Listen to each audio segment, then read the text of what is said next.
All right, everybody, welcome back to the OffBeat Sports podcast presented. Harry, do you know what? So Harry's on with me today. We're running the show now. So Thank you. Thanks Harry, for introducing me. Harry, do you know what today is? What this episode means? It means we did really bad. I don't know. It is episode number 50, everybody. Number 50 episodes boys. of OffBeat Sports. Number 50, boys. Yeah, y'all are keeping us going. We really do appreciate it. So thanks, everyone, for your continuous listenership or viewership. We appreciate all the followers. Thanks for the and love, everything. guys. Thanks for the love. Yeah, we're going to keep grinding. We're in a new era of OffBeat. We're keeping it going. We're going to get some more interviews for you guys in the coming up. So be sure to be on the lookout. If you're listening on Apple Music or Spotify, you're missing out because my dance would go crazy. Just saying. All right. Well, today we are back with this week's Patriots recap, week 3 recap of their game versus New Orleans. Disappointing to say the least. I mean, Saints have a solid team. They had a couple. They had their 2 top corners come back, Gardner Johnson and Lattimore, which was kind of tough on Mac Jones. But I do think the last interception obviously was the last second to us. I mean, not a lot. One of them he got hit. One of them Jonas Smith couldn't bring in. So, I mean, you win some, you lose some. That one definitely hurt. I think it happens. I think some or most of the guys could have played better. But what are you thinking? Well, I feel like hate to be like the boy who called wolf or anything, but like, what is our line doing? It's like it's kind of like a repetitive thing. Like, they had the fumble it was a fumble for a touchdown, right? Fucking Malcolm Jenkins scooped and scored it, right? No, he picked it. Never mind. Sorry, I'm going crazy. So Malcolm Jenkins picked off, got a nice little pick 6 on that, which wasn't fun. And it's PJ Williams pick 46 yards on a return. Marshawn Lattimore on this game back pick 20 yards on a return. A lot of it's just coming from the line collapsing and us not, and Mac getting nervous. I mean, Mac he got threw hit deep. a lot. Well, if you look at this, he got. All right, ready? Offensive tackles. I think let's just get right into the positional stuff. But the offensive line, ready? The tackles. Isaiah Wynn, 3 pressures, 3 hurries. Justin Herron, 1 QB hit, 6 pressures, 5 hurries. Onwenu, 1 sack, 1 pressure. Shaq Mason, 1 pressure, 1 hurry. David Andrews, 2 QB hits, 5 pressures, 3 hurries. Damian Harris, 1 sack, 1 pressure. Jacob Johnson, 1 pressure, 1 hurry. It's not good. He's getting attacked, and especially with someone with a bad knee, he's not moving as fast as he should. But he's also getting killed. But there's also good signs as well.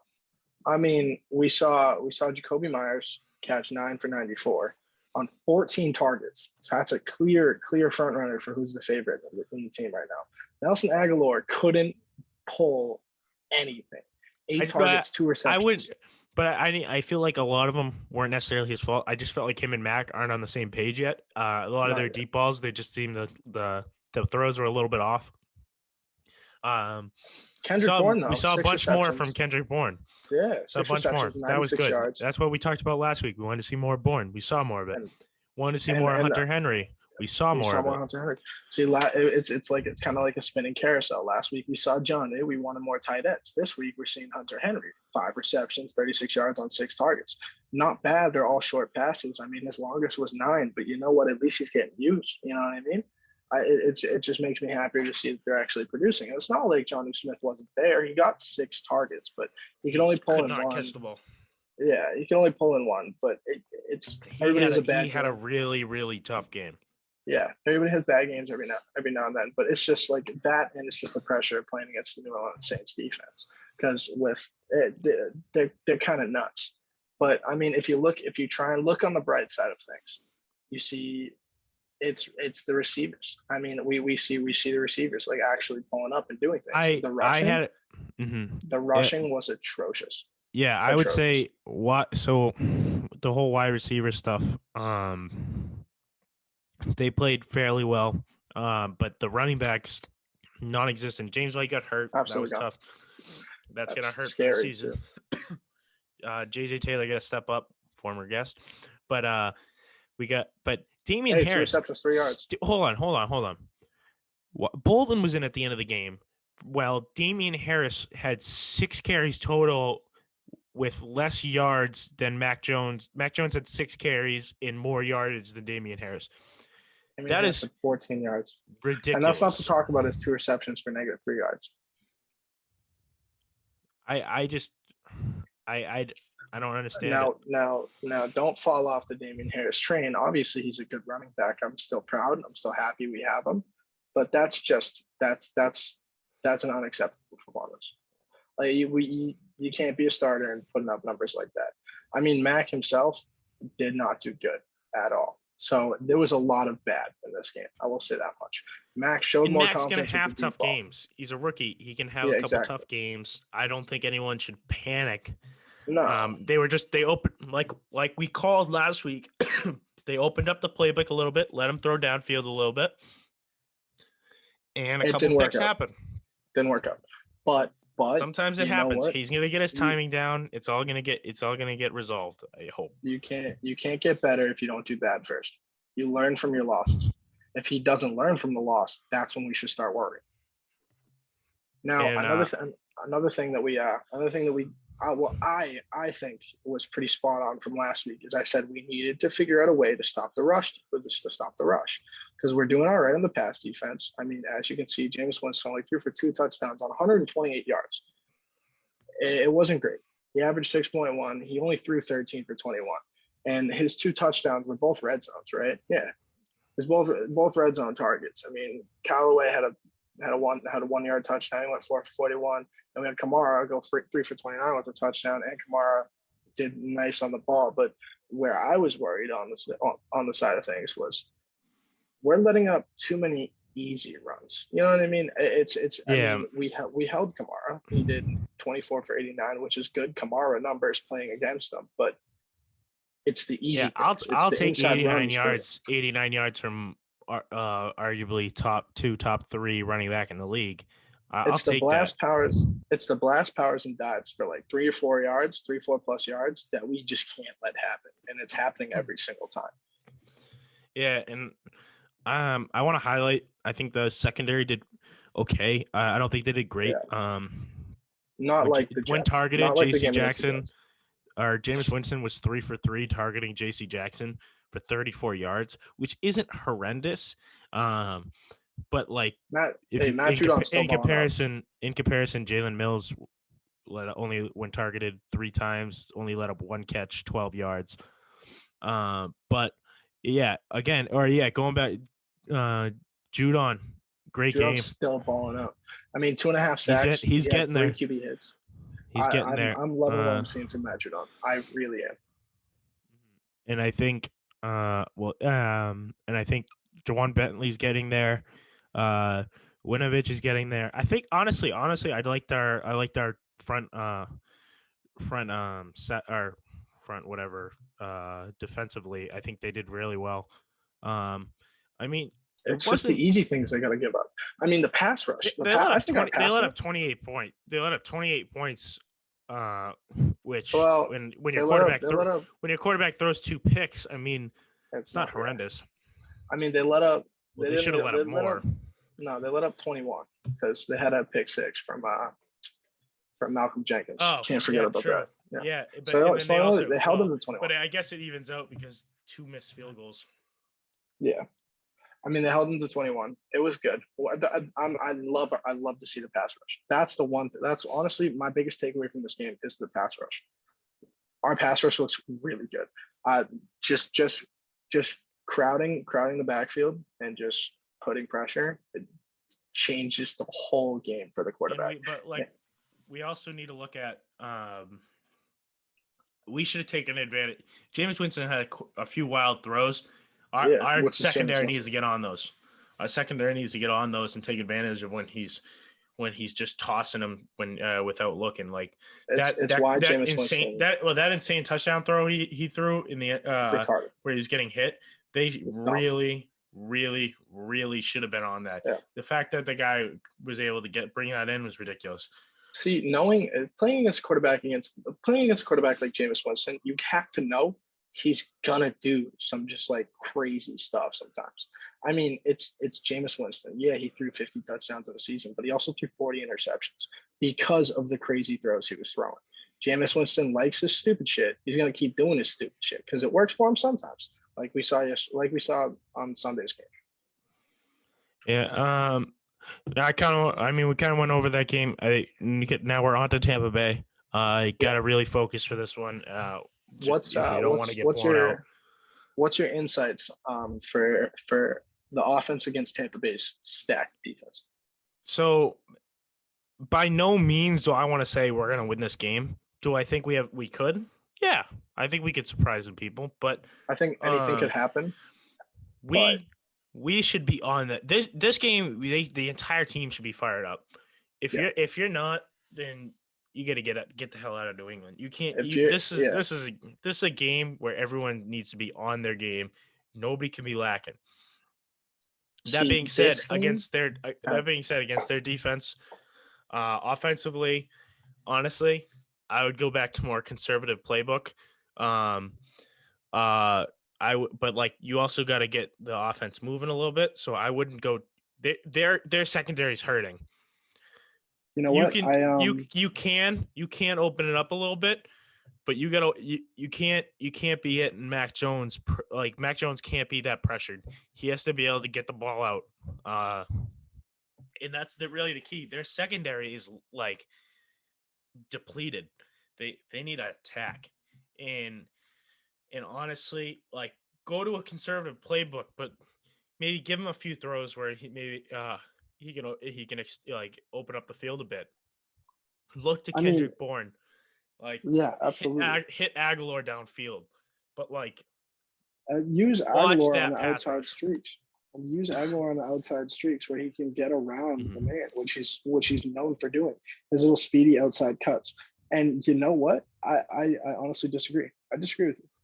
This game, I feel like more than anything, this game is the game where you need to do those. Like, you know what? We saw him try it. We saw him throw deep. Didn't work out. Try it again. Do it again. No, but I mean, I want to see it, but I wouldn't do it at the same extent they did it in New Orleans. I would. They're going to get eaten up. I would. Well, no, I wouldn't because the pass rush in Tampa Bay is arguably better than New Orleans. It is. He's going to get killed. I agree with you. I agree with you on that standpoint. But you got to remember, we're playing against Tom Brady. Playing conservative when you know that on the other side of the ball, Tom Brady's leading the field, you need to score fast. Well, but you also got to trust your defense. 100%. And which is why I think we need to try and ball out as heavy as we can. Like, go for the risky plays. Go for those long passes. Go for those crazy shots that, like, holy shit, he just threw a 50-yard touchdown. Nelson Aguilar on the inside post, deep left field, bang, top left corner of the post, bang, that's a touchdown. I think we need those crazy shots because only because of this. I think you could do it, but don't do it like forcing stuff. Do it when it comes naturally and every once in a while. Because if you do that too much, he's gonna get eaten alive. He's gonna get hurt because he's gonna be getting drilled every play. You gotta. No, I'm not saying every single play bust a crazy pass. What I'm saying is, like, you gotta surprise him. If you want to beat a team that Brady's leading the offense on, because you know Brady's just going to ball out, do his thing, and lead his team down the field. If he doesn't score, they're getting a field goal. That's how Tampa Bay works. That's how Brady works. If you want to beat a team like Brady, one, your defense needs to be impeccable. You need to be aware of every single spot on the field. And two, your offense needs to push the fuck out of the ball. Now, I think like surprising first down, 30-yard attempts, first down, 40-yard attempts, and then outside slant routes, screen passes, trick plays. You need to try crazy shit against their defense. But you also need to cut down the mistakes. Like last game, we had a lot of like the announcers talking about a lot of uncharacteristic mistakes for a Bill Belichick team. You could even say the defense only let up like 14 points because of that blocked punt when they were on like the 1 yard line. That was disgusting. Realistic. you can realistically not even put that on the defense. like you can't make stupid mistakes. No, And unacceptable. especially in a game going against this talented of a team, you gotta clean it up. All right. So if you had to give me your top 3 takes for what we need to do to beat Tampa Bay, what would they be? Cut down mistakes. Mhm. Attack their secondary. And with the attack the secondary, don't force the run. And offensive line. They get Trent Brown should be back this week. You got it. You they really got to push back against their defense, or And Mac Jones is going to get killed. And give me 3 things on how you think they need what they need to do to stop Tom Brady, because that's the biggest question. What can we do to stop Tom Brady? Secondary's got to be impeccable. They know Tom Brady. They should be able to hopefully read him a decent amount. They got to get pass rush on him. They got to get to him. Judon's got to get to him, and just bend, don't break. I honestly, they're gonna get down the field. Bend, don't break. You can let up field goals. You can't let up like 5 touchdowns. You got to let up like maybe a touchdown and a few field goals to win this game. Keep them under 20 points. Keep them under 20 points. We win this game. If you can keep them under 20 points and lose this game, I don't care. If you can hold Tom Brady and the Tampa Bay Buccaneers to 20 points, that's a success in my book. If you can't score, then cool. We need to work on our offense. At least we know our defense is on point. You know what I mean? Yep. If I had, how about you? So my 3 things, what we need to do to win this game: 1, work on that damn rushing game. James White's out. Sorry, my bad. Yeah, JJ Taylor, we need you, man. We need you to show up for us. Another one, Damian Harris. What the hell? Now I'm not gonna. You're still getting used to everything. Like I understand, but not tomorrow. Tampa Bay is when you need to ball out. Like there's no room for error. There's no room for mistake. What we need to do is like bust it up the gut and don't stop fighting for yards. Offensive line needs to push that pile as much as they can. It's gonna be the stupid shit that we let up that loses us this game. Like that -3 yards for passing, like on terrible routes where Damian Harris just caught the ball and didn't know where to go with it. Yeah, that can't happen. So rushing, fix the rushing, figure out what you're doing in the backfield first. Second, go for those attempts. Go for those crazy plays. Now, I'm not saying go buck wild, throwing the ball for 30, 51 and 3 interceptions with only 1 touchdown to say something for it, but go for those crazy like passes. Don't do it every single time. Don't let them read you. If you're going to set up a crazy play like that, have your down routes, have at least, we have 2 tight ends for God's sake, have them run out routes, have a tight end curl, have posts, have zigzag routes, something close to you, a curl that you can cut it down, check down routes, so you're not just humming the ball downfield with everybody else downfield as well, knowing exactly what's happening. That just brings the whole defensive secondary everywhere where you're trying to throw it and leaving easy, stupid picks, just letting it happen. And third, defense. Now, not just rush defense, because they're not a very run-heavy team, but Leonard Fournette and Ronald Jones could easily surprise anybody. But our secondary needs to be on point. Like J.C. Jackson, this is your time to shine. Like there's nothing that I'm worried about if J.C. Jackson plays like J.C. Jackson. Devin McCourty, Dante Hightower, this was your boy. Tom Brady was your boy. Show him that every single practice squad, every single timeout, every single time you guys scrimmaged against each other, show them it means something when you're playing against. It's our first time playing against Tom Brady. Show him what you're worth. Don't give him that win. Don't give him that win that he needs to beat every NFL team. Bill Belichick knows Tom Brady like the back of his hand, but Tom Brady knows Bill. That's why I'm saying we need to go for them crazy things, because Tom knows Bill's going to try and go conservative, which is what he had Tom do his whole career.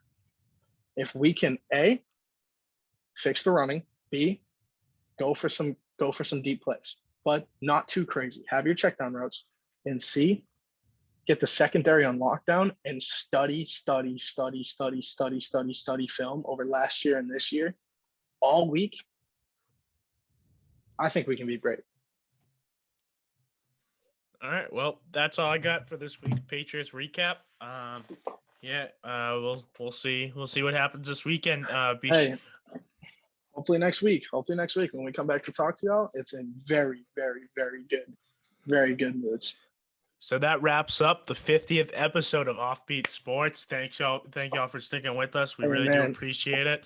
We're happy to have you. It's a new era. Me and Harry got things going. Go check out the TikTok and check us out on Instagram at offbeat_sports. We'll see you next time. Take it easy, boys. Happy 50th. Peace.